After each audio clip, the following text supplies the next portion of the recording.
Good morning. Today on Spotlight, we'll look inside one of Metro Detroit's most successful youth mentoring programs that is receiving a boatload of national attention.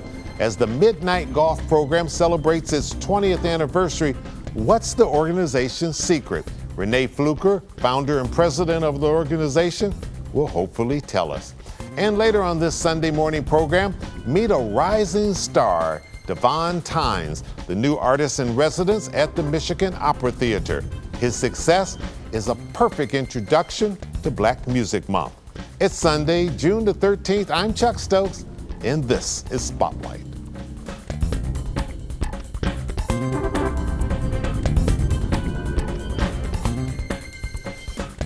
Renee Blooper, after 20 years of phenomenal success, do you still have people coming up to you saying, why do you call it midnight golf? Every day, people come up to me and say, why did you play golf at midnight? And no, that's not the reason why we call it midnight golf, but we still hear that after 20 years. Yeah. For the person that may not know about midnight golf yet, in a nutshell, what is it and why do you use that as a hook? Midnight Golf is an after-school program that works directly with high school seniors. We work with these young people for 30 weeks, and our main goal is to teach them golf, but the main goal is to get them in college and follow them through college and make sure that they don't have any hardships while being in college. We just want them to focus on their grades, and we are there to support them. During this pandemic that we had 200 kids that we interviewed and got started in the program. Out of 200, they went through a 30-week program, which we did part Zoom and part golf. And after they did that, we completed with 182 who completed with their certificates. They got their Midnight Golf alumni pin. They got a set of golf clubs and clothes and everything. And that's what makes the beauty of the program, that you don't have to pay anything. You just got to have that grit that you really want to be in a program and you really want to go to college. All right, I want you to do a little bragging for me, even if you're modest. Tell me about the success that you've had, college acceptance rate on down. Well, we always have 100% of high school seniors that complete our program. But right now we're at 80% that students are in college. And we have over 100 different colleges that we work with. This year, we had over 50 high schools that kids participated in the program. But our main goal is to make sure that they go to college. We go to their graduations. We're there for their support, the financial support. If they run into a problem, a lot of our young people had problems this year due to COVID. They couldn't work, the parents couldn't work, they had a tuition balance and they couldn't register for school. So we went and paid like a $3,000 balance to get them in school. We had a funder that came in and said, we want to keep them in college, and that's what we did. So we paid over 25 different tuitions and financial needs that they needed. Some kids needed to come home, some kids needed to stay in their apartments, they couldn't pay their rent. We were like a little social services agency, but we provided support for our young people. Sure. You're a retired social worker, but you're still doing social work, just in a different realm. The PGA has been very involved with you. How so? Well, the PGA been with me since day one for 20 years, and we use the PGA Professional Pros for teaching. And they give us funding also. PGA sits on my board, the Michigan section, Kevin Helm, who is the executive director for the Michigan section, and he sits on the board. And he helped us a lot with the golf and with the pros. But they have been very, very helpful in the Midnight Golf program. Yeah, you follow these young people even after they've graduated from college. Your alumni association is very supportive, I understand. Yes. So, we have 60 mentors that's part of Midnight Golf. And 15 of them, year before last, were mentors. So when they got out of college and they turned 25, they came back, they gave financially, and they were there twice a week to provide counseling and, provides help with the young people. We have lawyers, doctors. My first Midnight Golf student, we still keep in contact with 3 or 4 of them from 2001.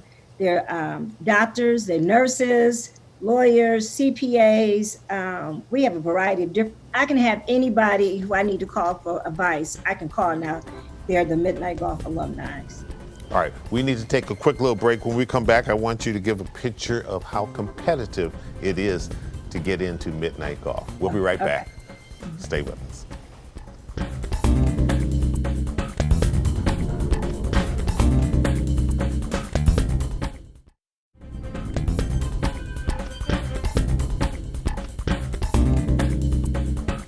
And welcome back to Spotlight. Renee Blooper, she is the founder and president of the popular Midnight Golf. All right, let's take that word popular. How many young people apply each year, and how many do you have room for? Last year, we received 700 applications, and we interviewed 700 students on Zoom. Wow. So on we Zoom? had on Zoom. It was crazy. And you were worn out after that. Yeah. Then we decided, no, we got to do face-to-face because we really want to see if these young people want to be in the program. So we interviewed face-to-face 350. We, scheduled it out for a whole week. Wow. The mentors came in, did the interview. So after 350, we selected 200 because we didn't know if we're going to continue to have a program. We didn't know what was going to happen. Sure. So we had 200 kids that made it through the program because we try to have 100 boys, 100 girls. It's hard, but it's fun. And we got people calling. When I was on CBS with Jim Brown, we have folks calling from Texas, from South Carolina, New York, want to start a Midnight Golf program. Mm-hmm. And we want to start a program in other states. But you got to have dedicated people. You got to have dedicated mentors. You got to have a Miss Renee in every state, because Chuck, I don't sleep. I think I get 3 or 4 hours of sleep every night, but I'm always working. Dave Gamlin is always working. Mm-hmm. And we got 3 college success coaches, and they're working. They have a caseload that whatever problem come up, they out there working with the young people. You are in a couple other cities?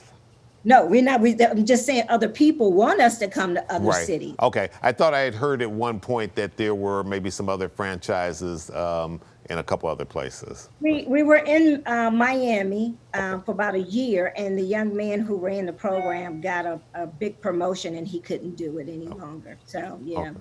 But we want to go like Chicago. Chicago still calls us every other month. You think you want to start a Midnight Golf program in Chicago? Wow. So we'll see. Yeah. Long range goal. Where do you see Midnight Golf 10 years from now? I hope, and I'm hoping somebody is listening. Midnight Golf needs their own building. All nonprofits got their own building. We want to even maybe do a partnership with another nonprofit, but we need a facility. We need a facility that we can host everything all in one: golf, life skills, our office, everything. Right now, we're all over the place. But if we had a community house in Detroit, like on 7 Mile and Woodward, I keep saying that would be perfect because we can get the East Side kids to come, the West Side, Southwest, everybody can come because that's a prime location that our young people can get there by bus. And you need those type of facilities that you can control, that you can get everybody in. You're talking 200 kids and maybe even more. We could do even more if we had our own facility, but we're currently at Marygrove, but we are running out of space. We just and we have to turn kids down because we need a facility. Right. And we've been talking about it, and I don't know. I just hope that's my goal. I want to see Midnight Golf in the next 10 years, have a facility, more kids, more volunteers, and Midnight Golf in other parts of the state of Michigan and also outside of Michigan. All right, a whole lot of people watching this show. Hopefully there's somebody out there that heard your message, and the next time we talk, you can tell me about where that new building is going to be with a big marquee on it that says Midnight Golf Program, exemplary of what happens here in Detroit and which many other cities obviously want to emulate. Thank you. All right, Renee Blooper, thank you so much. It's always a pleasure talking with you. Keep in touch with us, and we're going to help you get that building. Thank you, Chuck. Thank you. All right. Good talking to you. Thanks. And coming up, you may not have heard of him yet, but you will. He's a rising star. Devon Tines, he is the new Michigan Opera Theater artist in residence. We'll introduce you to him right after this.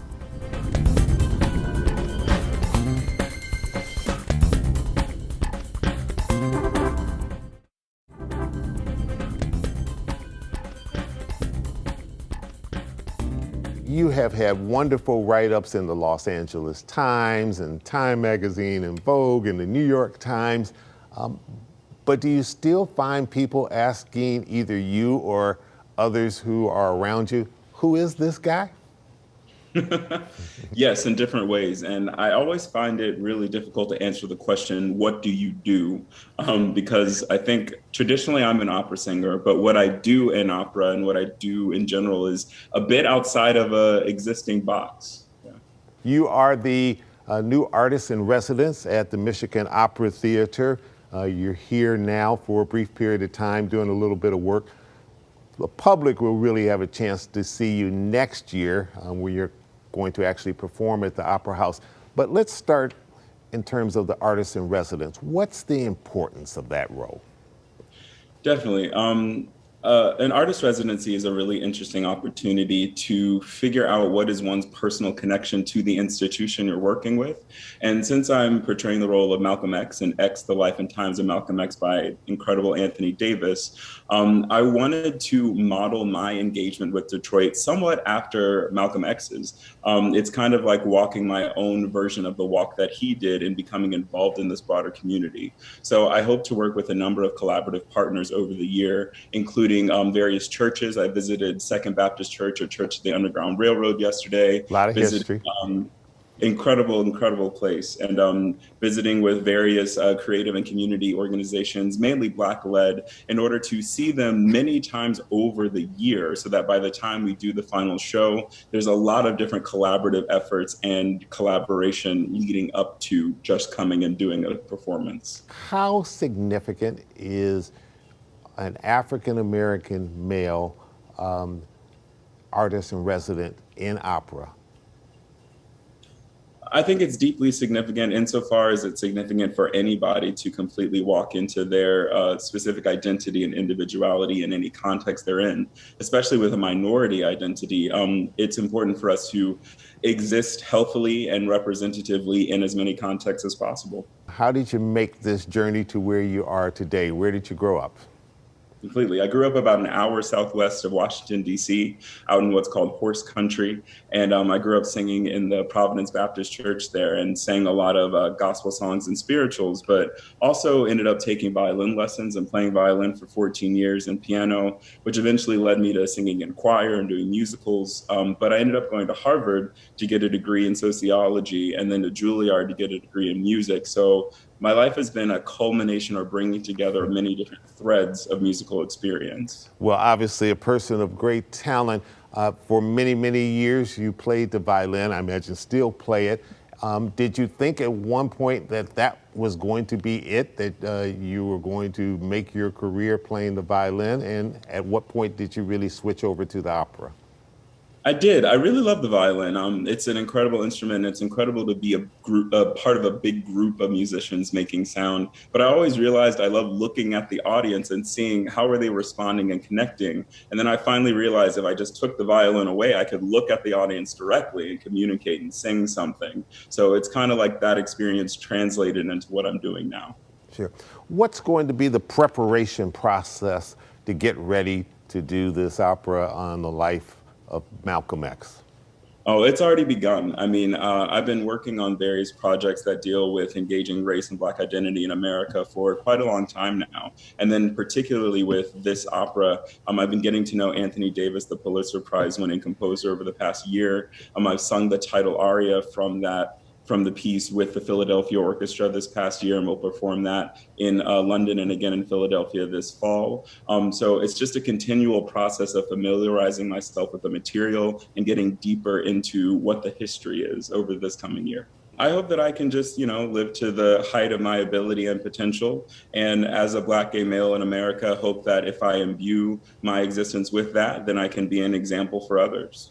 Mm-hmm. As we deal with all of these very sensitive issues now, Are these issues that you try to take into your performances in one way or another, or are you better off not getting into the cultural type of issues that oftentimes can be very partisan in our world? Right. Well, being a part of the performing arts, I count it an incredible blessing and a privilege to be able to make a living standing in front of people, hopefully speaking the truth. And the truth that I have to speak has to deal with my lived experience. And that lived experience has to deal with a lot of contentious realities. And so I think for someone to speak the truth of their reality shouldn't be a partisan effort. All right, we need to take a quick little break. We will hurry right back with some more questions right after this.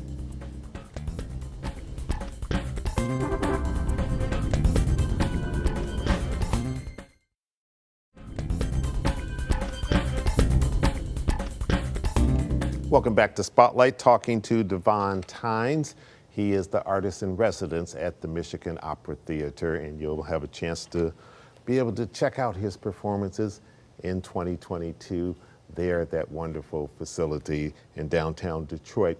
Let's pick up a little bit about, because in looking at some of your past works, whether they've been what we consider quote unquote true opera or more contemporary works, you like to kind of go between the two, correct? And if so, why? Completely. I really do feel that art, especially performing art, is an evolving medium. You know, we should always be using all the resources available to us, whether that's, you know, the aesthetics of the past or the new innovations of the present and future, to tell better and clearer stories. And especially in order to connect to audiences, we have to understand what are people looking through and looking at. And if that happens to be a jazz idiom, a gospel idiom, or ways of looking at the world that are more contemporary, we should pull upon all of those possible routes of entry to get a story across. You have done performances, I think particularly the great writer Langston Hughes. You did a performance in an opera based around that. Talk a little bit about that and why it was important for you to do that. Completely. One of my good friends at Harvard, we got to know each other. He's a composer, a Jewish man who primarily composes in classical and jazz. And we had collaborated before, and I had told him in the midst of doing a lot of more classical music making, singing at the National Shrine in DC and singing with the Greek Orthodox Cathedral in New York, I thought I wanted to sing something a little closer to home, a little more directly connected to what I needed to say. And so we found this very rare Langston Hughes poem called The Black Clown. And that poem very uniquely in about 14 stanzas talks or identifies a Black man identifying his oppression, coming to terms with it by walking through 300 years of American history, and then transcending that oppression by realizing his own resilience. So I thought if there's anything I wanted to stand in front of an audience and say, it would be this poem. Sure. I trust you at some point saw the movie Green Book? Yes. Okay, a lot of people may not have really had any introduction into Black opera male singers before that movie that got introduced, at least on a wide scale, and then of course won an Academy Award. But in reading about your background and coming to what you're doing today in 2021, there seems to be a lot of parallels, even though that was years ago. Do you think so?